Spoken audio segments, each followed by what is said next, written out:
uragiye paruwase aramwira ngo pastor ngo ariko ngo nawe ujya wihengeka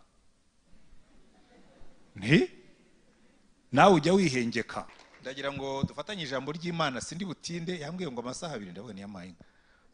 Ubundi twiga kubwiriza hari ikintu umwarimu yatubujije. Yatubwiye ngo nubwiriza abantu ari muri fete nko mukuru anniversaire, babonye diplome, babyaye, bakoze anniversaire igihe bamaze babana, hari umuntu wabonye promotion, yewe no mukiriyo. Yatubwiye ngo iminota 20 ibihagije kuko abantu ntabwo baba baje mu giterane. Uyu munsi rero nkurikije aho tugeze, ntabwo twaje mu giterane, twaje muri concert. Na concert nayo ifite traitement imwe ni ya fete. Ntabwo ndi bigisha mu magambo makeya, ariko ntabwo ndi bigisha amasaha 2 kuko hari ikintu kimwe nshaka kubigisha. Nabonyemo abamama ntabari mora na benshi. Okay, buri mu mama wese ndabizi neza, ndi umupastori wayoboye abakristo igihe kirekire. Iyo bigeze saa 1:15 umutima w'umumama uba wageze imuhira. Ubishaka utabishaka niko abamama bakoze. Immediatoma saa 1:15 ifa kuvuga mu mutima we hari akayogera kavuga ngo madame wagombye kuba uri mu rugo. Siko bimeze? Ubwo ahubwo n'abapastori bari mu muzabyige. Ako kiyorere ntacyo ndi bube. Buriya hari abagabo bamwe bajya banga ubutumwa bwiza kubera ibyo dukora. Akabura umugore we saa 1:15 umugore we ntawe uhari, yo hari ugomba gusonga kavuga ati ariko wa mugore wanjye yagiye. Hanyuma kaza gutaha nyina akihangana kuko aza aho wagiye, ariko ubundi avuga ati ubundi ku bwanjye saa 1:15 saa 2 opritari yagombaga kuba ari mu rugo. Ibyo muzabyigeye. Bwo ndabwira ibyo nakuye muri experience zo kuba umushumba. Gambahe kamwe hanyuma ninjire mu nyigisho. Ko burya ibintu bimwe mbabwira ntabwo ari ibintu by'ubunebwe. Abana bamubwira ko bire ibintu ngo ni by'abantu babanebwe, ngo ubundi umurimo w'Imana. Abera burya umurimo w'Imana ukorerwa ku isi. Kandi umurimo w'Imana ukorewe ku isi ugomba kumenya ko abantu bose batawurimo n'abawurimo ntibabyumva kimwe. Biye gutangira amasengesho y'iminsi 40 buri mugoroba turi ku rusengero. Umugabo mwabwira umugore we ngo giye nkubwiza ukuri. Urumva twebwe turabaporosorero b'abangirikani, abantu bazi ko bari bamenyere ko bangirikani ibintu bya 40 ntibyabagamo. Ati muzasenga iminsi 40. Urambwira ko muzamara iminsi 40 mutarya nk'abayisilamu? Ati buri mugoroba muri ku rusengero. Ati nkubwiza ukuri nowe. Ati nkiri umugabo wawe iminsi 40 sinyikwemereye ntuzayisenga. Ubwo raza arambwira ati rero umugabo wanjye we nta nubwo ari n'umwangirikani, cyambwiye ngo rwose ngo 40 sinyisenge nyibagirwe kuko ngo niyemeza guhitamo 40 ngo nzayisenge ntahi wacu. Nawe ntibarakwirukanye? Ati nanjye ndakwirukanye, sinzakubone hano n'umunsi numwe. Ntaho kugira ngo ugire urugo rubi wasenza amasengesho y'iminsi 40, wagira urugo rwiza usengera mu rugo ko tufite na YouTube ujye ukurikira online. Nakubwiye ati niyo online uzayireke umubwire ngo pastor yambwiye ngo aho kugira ngo ngire urugo rwiza njya gusenga, urugo rubi nagiye gusenga, nagira urugo rwiza nkasengera mu rugo. Aratabwira umugabo ati rero ati nkubwire, ati pastor wacu atekereza nkawe. Ati yakubwiye ngo iki? Ati yambwiye ngo 40 rwose kuri izo condition ntazambone ku rusengero, aho kugira ngo ngire urugo rubi ntareka gusenga. Umugabo aramubwira ati pastor wanyu niwe wakubwiye ibyo bintu? Undi ati niwe wakubwiye ibyo bintu pastor? Ntwa niwe wakubwiye ibyo bintu? Undi ati noneho nanjye nkuhaye uruhusa 40 uzayisenge. Ubwo pastori wanyu yumva ubwiza bw'urugo rwanjye abufite ku mutima, nzi neza yuko n'ubundi ntabwo azansenyera, ujye gusenga. Rero mbabwira ikintu, mujye kwiga bo mu bantu. Nibigeze iki gihe umenye yuko hari abandi mu bana batabyishimira iyo utinze hano.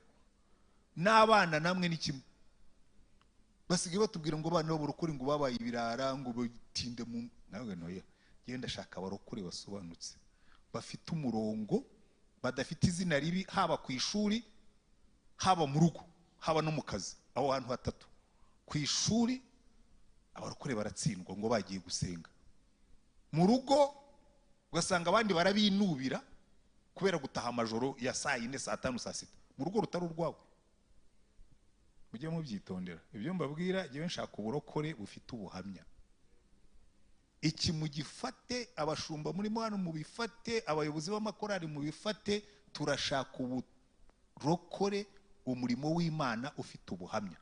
Naho ubundi iyo wishe ubuhamya bwo mu rugo, ukica ubuhamya bwo ku ishuri, ukica ubuhamya bwo mu kazi, n'ubundi nta buhamya ufite, kuko Imana ntabyikeneye. Uzakubeshya yuko umurimo w'Imana uraha, ukica ubuhamya bwo mu rugo, ukica ubuhamya bwo mu kazi, ukica ubuhamya bwo ku ishuri, azaba yaragushutse, uzabyicuza nyuma. Imana ikubwita ariko biriya ntabwo ari sinigeze mbigutegeka. Mujye mumenya gukoresha, niyo mpamvu ngiye gukoresha igihe neza, kugira ngo ibyo navuze abamama mwese mutahe, abagabo bababone mubabwira ngo pastor yatubwiye ngo tujye dutaha kare tubiteho. Amen. Yargizo ni inshingano. Reka rero dufatanye ijambo ry'Imana, ubwo ibyo ngibyo karagaciyemo. Yesaya ibice 6. Inyigisho y'uyu munsi nayise kuramya guhindura ubuzima. Reka niyo mpamvu natangiye gutya. Buriya ubwo mbageze hagati ndigisha kuramya kugira gute guhindura ubuzima, kuko hari abantu benshi ujye ubona bagasirimba, bakabyina, bakaririmba, basohoka, wakwitegereza ubuzima bwabo ukavuga ngo uriya muntu niwe wahoze arimo kuramya. Kuko buriya aho kubwiriza bitandukaniye no kuramya. Icyambere ndabibabwira ndi umuvugabutumwa, ndabibabwira ndi umupastori, ndabibabwira ndi umwigisha, abantu baririmba bagaragara kenshi kuruta abigisha. Kuko niyo batakumenya izina ariko uragaragara, sibyo? Iyo uhagaze hano ufite umuntu wambuye amafaranga, ukaramya, ugasirimba, iyo kubonye yicaye hariya aravuga ngo ngo bajye bajya aho ngo nukudiha gusa. Mu byitonde, kuramya bigomba kubanza bikaguhindura. Amen. Ndabaha ingero nyinshi ariko reka mpere kuri uru nguru, Yesaya ibice 6. Nkunda Yesaya ibice 6 kuko hano dufitemo umuhanuzi wahinduwe no kuramya k'umumarayika umwe. Baratubwira ngo mu mwaka umwami Uziya yatanzemo, nabonye umwami Imana yicaye ku ntebe y'ubwami ndende ishyizwe hejuru, igishura cyayo gikwira urusengero. Abaserafi bari bahagaze hejuru yayo, umuserafi wese afite amababa 6, abiri yatwikirizaga mu maso he, yandi abiri yatwikirizaga ibirenge bye, ayandi abiri yaragurukishaga. Umwe avuga ijwi rirenga, umwe wenyine avuga ijwi rirenga abwira mugenzi we asingiza ati, Uwiteka Nyiringabo arera, arera, arera, isi yose yuzuye icyubahiro cye. Imfatiro z'irebe ry'umuryango zinyeganyezwa n'ijwi ry'uwavuze ijwi rirenga, inzu yose yuzura umwotsi. Iyo icyubahiro cy'Uwiteka cyabonetse, muzitegereze haba mu gihe cya Mose, muzitegereze haba mu gihe cya Salomo, muzitegereze haba mu gihe cya Yosiya, iteka ryose iyo icyubahiro cy'Uwiteka cyamanukaga mu rusengero huzuraga umwotsi. Haleluya. Kuko Bibiliya tubwira ngo Imana yacu ngo ni umuriro ukongora, iyo imanutse n'ikirere kirabimenya. Haleluya. Noneho ngo imanutse, Yesaya, kandi mubyibuke Yesaya yari umuhanuzi ukomeye, yari amaze igihe ahanura, ariko yahanuraga, nkunze kubyigisha abantu, yahanuraga nk'uwafata Bibiliya akayerekeza mu bantu. Ubu nyifashe nkajya mvuga ngo bazabona ishyano, bazabona ishyano, bazabona ishyano. Icyo gihe biba bivuga ngo Bibiliya irareba mu bantu ariko ntindebaho. Muzitegereze muri Yesaya inshuro zigera ku 8 zose Yesaya aravuga ngo bazabona ishyano. Umva ukuntu avuga, umurongo wa 8 mu gice cya 5, bazabona ishyano abagerekeranye ingo ku zindi, bakikubira imirima kugeza aho hatagira hasigara, mugatura mu gihugu mwenyine.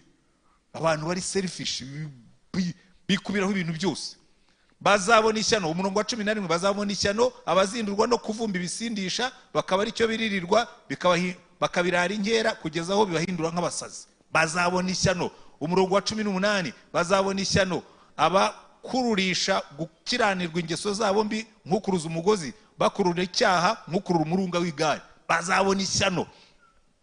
umurongo wa 20 bazabona ishyano abita ikibi cyiza, icyiza bakacyita kibi. 21 bazabona ishyano abita abanyabwenge bajijutse. 22 bazabona ishyano abigira intwari zo kunywa inzoga bakagira imbaraga zo guturira ibisindisha bagatsindishiriza abakiranirwa kubw'impongano, ariko umukiranutsi bakamwima ibyo atsindiye. Urumva yahoraga atunze abandi ababwira ati muzabona ishyano mwe abanyabyaha mwe, muzabona ishyano. Ariko Imana iravuga ati aka kagabo gahora kabwira abandi ngo bazabona ishyano, ko kazabona ishyano ryari? Reka nimanukire. Ikintu cyakisha umutima nagahanuzi karabyimbye, ntabwo kazi gutandukanya ikibi n'ikiza. Henga manuke nikabona Imana karibona uko kari. Rero mbabwira ikintu gikomeye, aka gatuti, iyi microphone itwica umutima.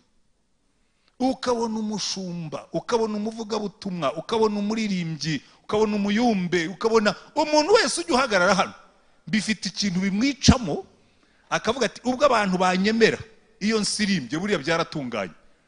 Mane yose byaratunganye. Henga manuke nambona azamenya ko bitaratungana. Imana irimanukira iravuga ngo hindukize iryo jambo ryerekezeho. Yumva marayika umwe wenyine, ariko yababonye bagenda. Ari ikintu ushaka ko mubona kuri bariya baserafi, bari bafite amababa 6 ngo 2 bayatwikirizaga mu maso, kuko nabo ubwabo Bibiliya iratubwira ngo n'abamarayika babo bayo ngo igi babonamo amafuti, bagatwikiriza mu maso bakabati yewe Imana igibona mu. Ndababwira hari igihe ngira ngo kuko bariya abamarayika bajya gukora amafuti. Umukristo umwe yigeze kunsanga ku rusengero aramubwira ati pastor ati ndashaka ko muntiza icyumba cy'amasengesho. Twagiraga ibyumba by'amasengesho hariya mu Giporoso, umuntu yashoboraga kuza akamaramo iminsi 3 ariko yabanje kubibwira pastor. Ati ndashaka ko muntiza icyumba cy'amasengesho ati ndashaka guhinduza marayika. Turashaka kuvuga iki? Ati ndashaka guhinduza marayika. Ati kuko Yesu yatubwiye ko buri muntu agira marayika umurinda. Ati marayika wanjye agomba kuba arangaye cyangwa arimo gukina amakarita cyangwa yihaye kujya mu biruhuko. Ati ibintu birimo kumbaho, ndashaka ko Imana impindurira marayika. Rero umukerubi ngo yagendaga apfutse mu maso akavuga ngo bana nanjye nubwo ndi marayika ujye umbonamo amafuti igapfuka mu maso. Ngo andi mababa 2 ngo yatwikirizaga ibirenge bye. Ngo burya ibirenge ni sembore y'urugendo. Uko tugenda dukora amakosa, uko tugenda dukora ibyaha, twabyitumye cyangwa tutabyitumye. Ngo ayandi birakayagurukisha. Hari ibintu bitatu tugomba guhora twitaho. Icyambere guhora twiyeza. Ibirenge byawe uzareba abantu bose begereye Imana. Mose yegereye Imana. Imana iramubwira ngo Mose watch out, uritonde aho uhagaze nahera, kandi ibyo birenge byawe ndabibonaho ivumbi. Kuramo inkweto. Kuramo inkweto aca bugufi. Buriya nubona marayika atwikiriye ibirenge n'icyo. Arangije ngo yandi yatwikirizaga mu maso, ko ninde watinyuka kureba mu maso h'Imana? Imana yigeze kubwira Mose, Mose yaramubwiye ati ndashaka kukureba. Imana yavuga ngo ntabwo wandeba mu maso ngubeho. N'abamarayika iyo bagiye kureba Imana bipfuka mu maso. Noneho andi bakayakoreshereza Imana bakuguruka. Ibintu bitatu twagombye kwigira kuri uriya muserafi. Guhora twiyeza kuko dukorera Imana yera. Guhora twiyeza kuko dukorera Imana yera. Kwegera Imana ukabuze ngo iyi Mana negera irera muri yo nta kantu na gatoya ko gukiranirwa kubonekamo. Kandi nibyo marayika yabwiye Yesaya. Namubwira ngo Yesaya, iyi Mana dukorera, haleluya, iyi Mana dukorera Imana ishimwe, haleluya. Yewe nkikizwa, niyo mpamvu nkunda urubyiruko, nakijijwe ndi umusore. Noneho kandi igihe nari umunyabyaha.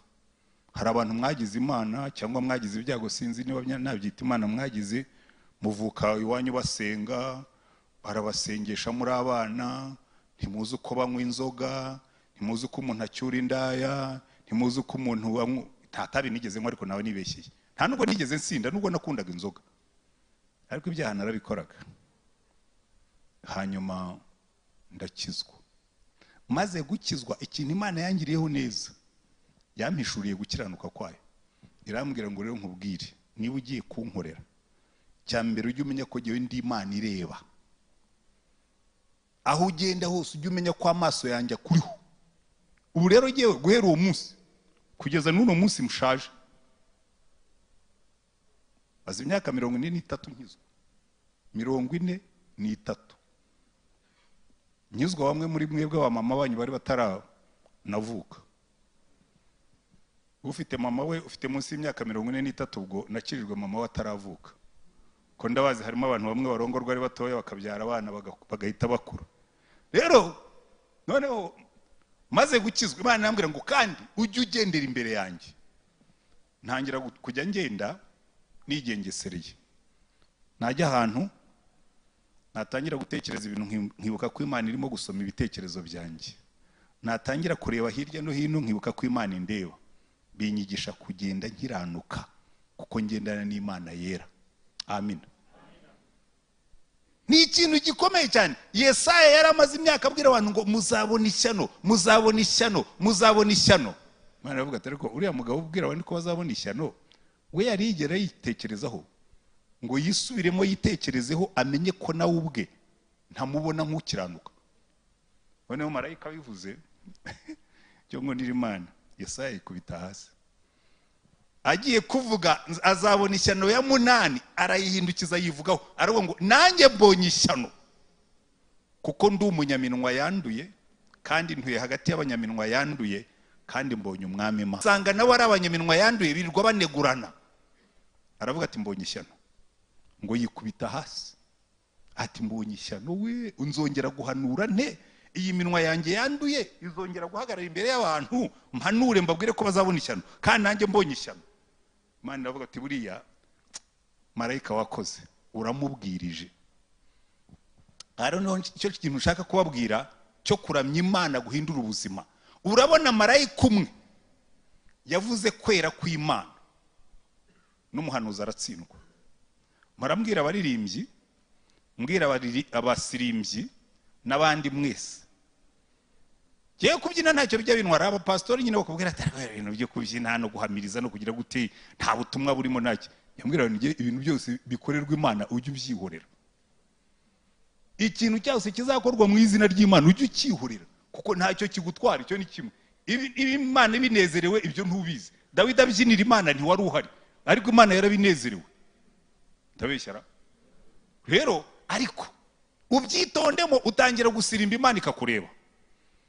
Kagusikaninga. Gasikaninga aho wiriwe. Gasikaninga ibyo wiriwe uvuga. Gasikaninga uburyo utekereza. Rimwe na rimwe n'ubuzima bwawe kabatari ko uriya muntu uko ambyinira atarinjira mu muryango. Bikamubwira ikibazo rero. Impamvu nigeze kubabwira nti wenda ushobora kuba mwaragize umugisha mukavukira aho basenga ariko mushobora no kuba ari mwaragize ibyago mukavukira aho basenga. Ko ari umuntu uvuka iwabo basenga akagira ngo ubwo iwabo basengaga ngo ubwo nawe arakijijwe.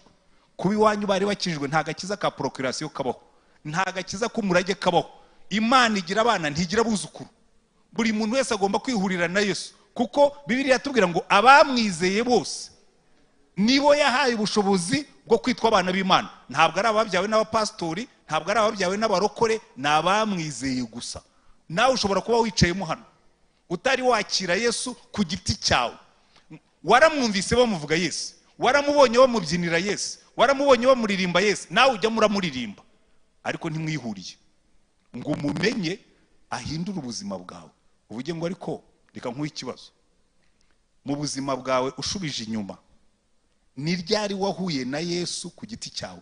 Ni ryari wamwibwira ukamubwira ngo mwami Yesu uyu munsi ndakwizeye uze winjire mu buzima bwanjye umbere umwami nanjye nkubere umwana, umbere umwami nanjye nkubere umugaragu, uze ube umucunguzi wanjye nkwaye ubugingo bwanjye? Hari umunsi wabikoze? Utarabikora ndagutumira uyu mugoroba ngo wisuzume umenye ngo hari abantu benshi babavumbyi. Erega abantu bo mu gihe hari ibintu mutazamenya. Kera iwacu mu cyaro habagaho abantu bitwa abavumbyi kandi kenshi abavumbyi banywaga mbere y'abakoze.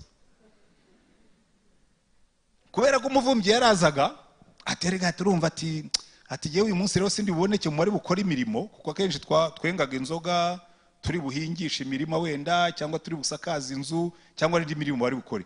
Ariko hakaba abantu b'abahanga mu bunebwe akaza yigendagenza kandi ubwo ni umuturanyi akavuga ati rero yewe rwose nagize imirimo mfite urugendo sindi buboneke ariko nagira ngo nsogongezeho nsige nsomyeho.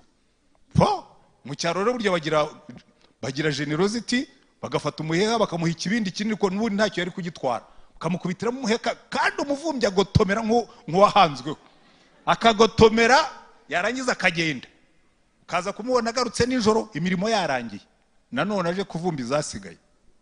Rero hari abantu tugendana mu nzira y'Imana b'abavumbyi,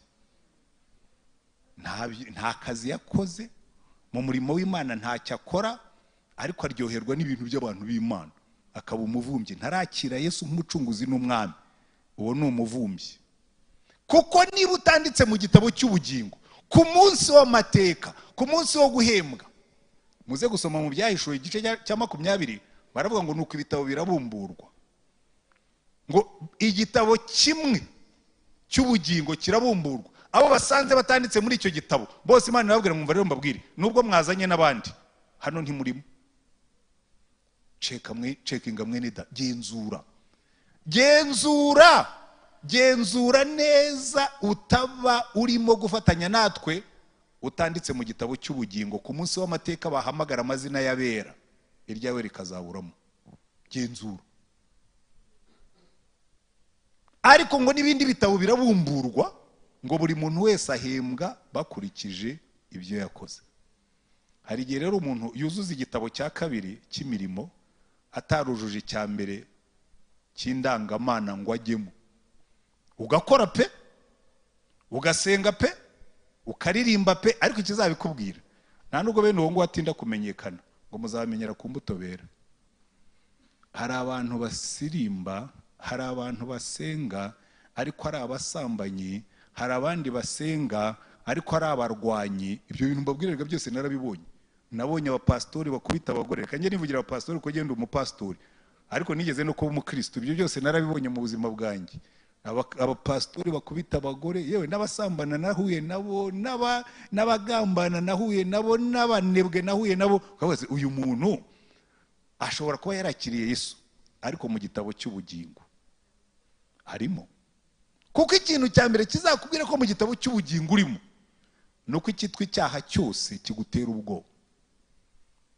Umwana w'Imana ikimutera ubwoba kuruta ibintu byose bibaho, nuko Imana yamubona arimo gukora ibyaha. Numvise muri kino gihe abantu bambwira ngo ariko ibyaha ntacyo bitwaye, ngo Yesu yarabipfiriye. Yarabipfiye ngo tubisubiremo. Icyaha cyose uzajyamo, by the way, reka ibi mbivuge kuko abantu benshi tujya tubijyaho impaka. Umuntu nakubwira ngo ibyaha byawe byararihiriwe ngo ushobora kubikora ntibigire icyo bigutwara, burya icyatumye Imana ishyiraho caveat ku byaha nuko hari icyo bidutwara. Nta cyaha kitagira icyo kidutwara kibaho. Mu maso y'Imana ushobora gukora icyaha ntibigire icyo bigutwara, ariko mu maso y'ubuzima bwa buri munsi icyaha cyose kigira ingaruka. Ntabwo uzasambana ngo bigiye kukugiraho ingaruka, ngo bibure kukugiraho ingaruka. Umwana umwe aherutse kumbaza, ariko haciyeho iminsi nari nkiri mu bushumba buragiye paruwase, arambwira ngo pastor, ngo ariko ngo nawe ujya wihengeka. Nawe ujya wihengeka. Murambwira aba worship leaders n'abandi, nzemera yuko rero nta tembe wampaye ubwo bungiriye neza. Ko ndicara nkabwira umwuka bari abantu ko bambwiye ngo nishakire, sindi bwishakire, mbabwire ngo iki icyo umwuka nshyize ku mutima nkagitegura nanjye nkamubwira numva rero urambwiye ngo ngende mbabwire ngo gutya gutya gutya gutya gutya gutya, ndaza kubibabwira, ariko nawe umfashe unshyiriremo imiyaga, mbwiriza ubutumwa uwo Imana yambwiye ngo batuki. Niwe sigira ngo muzasome abahanuzi iyo bavugaga, hari igihe bavugaga amagambo akakaye bakabakubitishye, ariko ntabwo birangiraho giye ibyo ngibyo. Nshima Imana yarabindinze, yaravuze umuhanuzi arahinduka. Dawidi yaracurangaga imyuka mibi kava kuri Sawuli, ninde wagenda kancungurira bari abantu. Noneho Yohana yumva iyo appel d'offre ibuza igisubizo, ngo haba mu ijuru haba ku isi no munsi y'isi ngo habura umuntu n'umwe. Noneho ngo Yohana atangiye kurira, ngo umwe mu bakorera mwegera mugaterega humura, buriya twakwereka uko byagenze ariko byararangiye. Intare yo muri muryango wa Yuda yaraje. Noneho ngo amaze gufata igitabo no kukibumbura, none ngo nuko baririmba indirimbo nshya bati, ni wowe ukwiriye kwenda igitabo no kumena ibimenyetso bigifatanije, kuko watambye ugacungurira Imana bo mu miryango yose no mu ndimi zose no mu moko yose no mu mahanga yose, ubacunguje amaraso yawe, ukabahindurira Imana yacu kuba abami n'abatambyi kandi bazima mu isi. Iyo ni worship. Ni wo kwiriye ubutware, ni wo kwiriye icyubahiro, ni wo kwiriye. Noneho ngo babiririmbye bigira echo, bigira impact, bigira icyo bizunguza.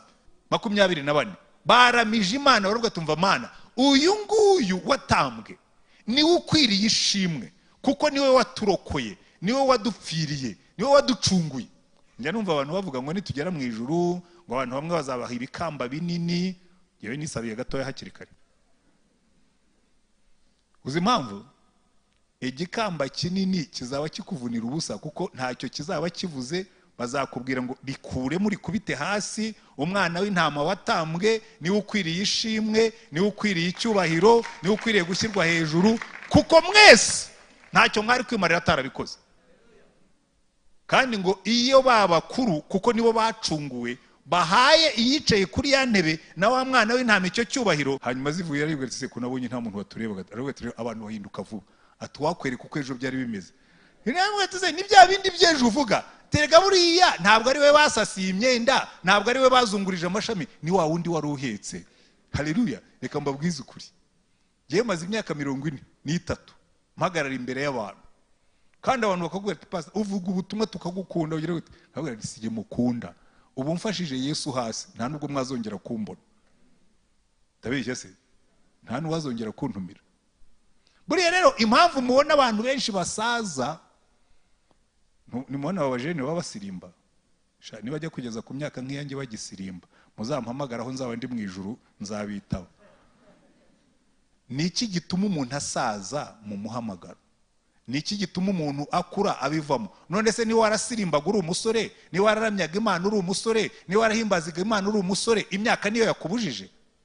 Oya, ahubwo umuntu agenda acogora gake gake, icyubahiro cye, ishema rye bikamuremera, akavuga ati nta muntu w'umugabo wiyubaha wajya hariya ngo asirimbe. Kuki se utasirimba? Dawidi yasirimbaga ari umwami, ariko nawe mu gusirimba ko ari umwami byateye krize mu rugo. Umugore witwa Mikali wari umenyera ikintu cyitwa protokole y'ubwami, uzi uko abami bitwara, kuko Dawidi yari yaravuye mu ntama. Rero abantu bo mu ntama ntimukabishinge, abantu baragiye inka baba bameze nkazo, nanjye naraziragiye rega ndabizi. Uzi yuko umuntu yirirwa inyuma y'inka, ukaririmbira inka zikakujya inyuma, ejo ukazongera ukaziririmbira, ukazagera ukajya wumva urukundo rw'inka rwarakugiyemo. Ngiye kugira ngo mbe umushumba nitandukanije n'inka, kugiye sinzi gukunda ibintu bibiri. N'inka nari mfite zose, kandi ubu ngira ukuboko kw'ibintu. N'inka nari mfite zose narazigurishije. Ukamwira ati se kuki ugurishije? Reka mbabwire, nabyumvise. Uyu mutima w'inka nzajya mba afite igiterane bakambwira ngo inka yarwaye, nzaba mfite igiterane bakambwira ngo inka yapfuye, ndakanyagwa niziveho. Ngiye gukunda intama za Yesu, inka muzihorere. Ariko uretse inka pe, iyi naraziretse. Ariko icyo nenda kubabwira ni iki? Ugenda iteka ryose umutima wawe utwarwa n'iki cyangwa na kiriya, ugakura, noneho kumva icyubahiro cyawe cyatangiye kukubuza. Dawidi niho nari mpereye, we yari yarabaye mu ntama. Rero mu ntama no mu nka nta kintu cyo gihari cy'ibyubahiro, nta byubahiro byo mu ntama bibaho. Ashwi. Ariko buriya niko mutazi ibintu by'abashumba. Buriya mu bashumba nta byubahiro bibayo. Ndibuka kera niga sogonderi, naratashye ngi iwacu dushokera inka. Yari iwacu twagiraga ibintu by'imico y'amariba n'ibindi, nta muntu wajyaga mu iriba yambaye ikariso. Ndagenda rero nambaye ikariso yanjye, ngiye mu iriba, umusaza arambwira ati wamushenzi we, kura ko kashumi mu iriba ry'inka. Twajyaga batwimbere uko twavuye mu nda ya mama, ukajyamo nyine ubwo mbabwiye, urabona abantu bose bahise bakobana mu maso ko ntibigeze baragira inka. Cyo mu nka ze mwabibwirwa n'iki? Abashumba b'inka twebwe twari abandi. Hari abantu babingumba mu bintu by'Imana kubera ikibanze kuramya, ariko umunsi tuzaramya Imana abantu bakayibona, tukaramya Imana abantu bakumva ihari, tukaramya Imana abantu bagahinduka, tuzaba twakoze worship y'ukuri. Kandi kugira ngo dukore worship y'ukuri hari ikintu kimwe tuzakenera. tuzakenera imbaraga z'umwuka. Kuko uriya marayika atangiye kuramya ngo igicu cy'Uwiteka, umwotsi wuzuye mu nzu. Uriya mwotsi ni simbo ya presence y'umwuka. Muhanze mureke ba pastori cyane cyane nibo mbwira, ariko n'abaririmbye mureke tuzure inyigisho zo kuzura umwuka. Iyi minsi turimo tubyigishe, tubisubiremo, kuko abantu benshi ikintu mutazi, nahoze mbyigisha aho nigishaga kare mu itorero nigishijemo, babwira ni buriya hari ibibazo bibiri dufite. Ikibazo cya mbere ni uko ibintu by'umwuka dusigaye tubigisha nk'ukora shimi. Muzi shimi, ibinyabutabire. Nshobora kuba nshonje, inzara yenda kunyica, noneho ukazana ikijumba, ariko ukaza uri umwarimu wa food science, uje kunyigisha shimi y'ikijumba, ukambwira ngo iki kintu mfashe mu ntoki ngo kiri mu bwoko bw'ibiti ariko by'ibijumba, ngo kera ku kintu kiranda ku butaka. Ubwo nanze kubishyira mu mvugo za siyanse, ko nabyo kera twarabyize muri siyanse, nabibabwira ngo iki ngiki rero kiba muri famille des tubercules, kandi iyo ugifashe ukagikamura mu bushyuhe cyangwa n'ubundi buryo, kigizwe 60% n'amazi, ngo ibindi bisigayemo kigizwe n'ibintu byitwa midon. Ubwo urumva inzara yanyishe, wowe uri muranyigisha shimi y'ikijumba. Ndashaka kugiteka nkakirya, ariko wowe uri muranyigisha shimi y'ikijumba. Abantu basigaye bakora shimi ya Yesu, ngo uyu Yesu tubabwira ngo uru rwandiko rwanditswe na Paulo ngo ku ngoma ya Tiberiyo runaka ngo yari afungiye. Nkabarese ayo mateka urayanyigisha ngo bimarire iki? Fata urwo rwandiko ruhambure rutunge ubugingo bwanjye. Agafata Yesu akabwira ngo uri Yesu rero ngo bamugiyeho impaka, ngo muri Talmud banditse ibi ngibi. Ntabwo nshaka kubibabwira.